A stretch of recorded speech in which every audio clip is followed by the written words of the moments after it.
George Bernard Shaw, a rather well-known playwright.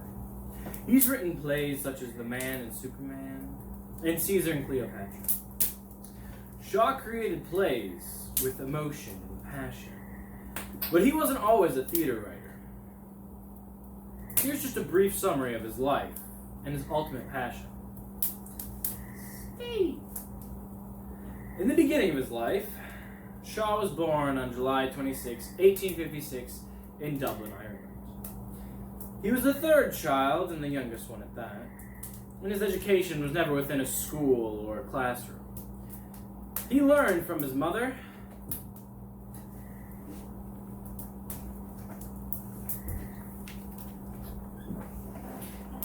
and his clerical uncle. In his early life, Shaw liked to explore the worlds of music, art, and literature, with his mother's help, of course. They used to visit the National Gallery of Ireland on an almost weekly basis. Sadly, in 1872, Shaw's mother left her husband and took his sisters to London. Shaw missed his sisters and decided that he'd follow them.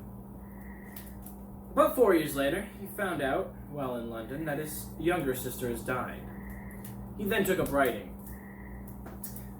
Those years, Shaw struggled with money.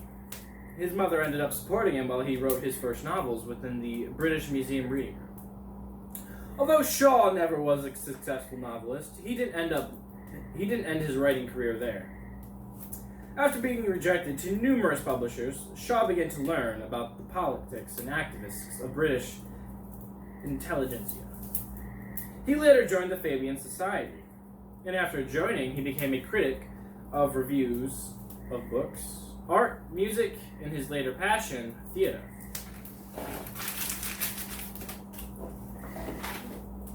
He began to love the theater and started writing his own plays. Early within the semester, we read a play by Shaw, Pygmalion. It's named after a famous story in Ovid's Metamorphoses.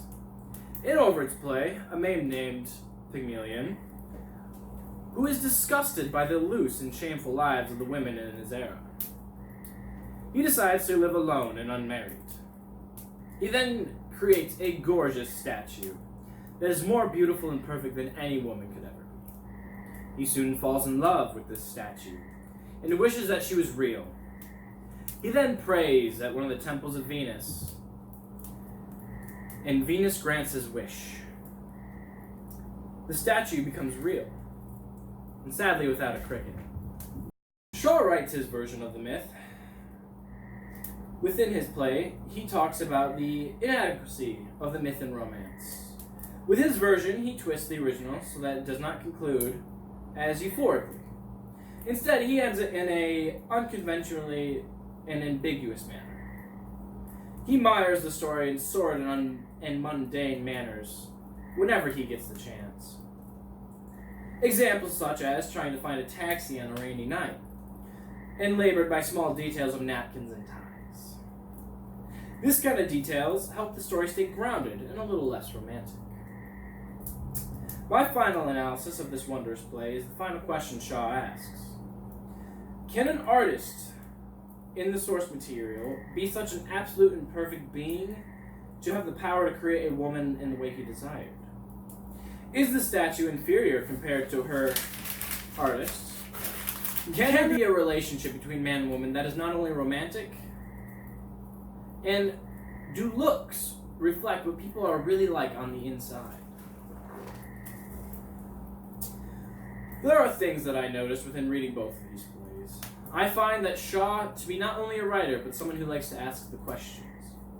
Although his plays may be considered talky, I feel if Shaw wants people to look into the ideals of his play. He created a modern version of an older play, and he made its audience question the reality of what was on stage. Shaw lived a long life when he died at the age of 94 in 1950. Whilst his deathbed, he was still writing plays.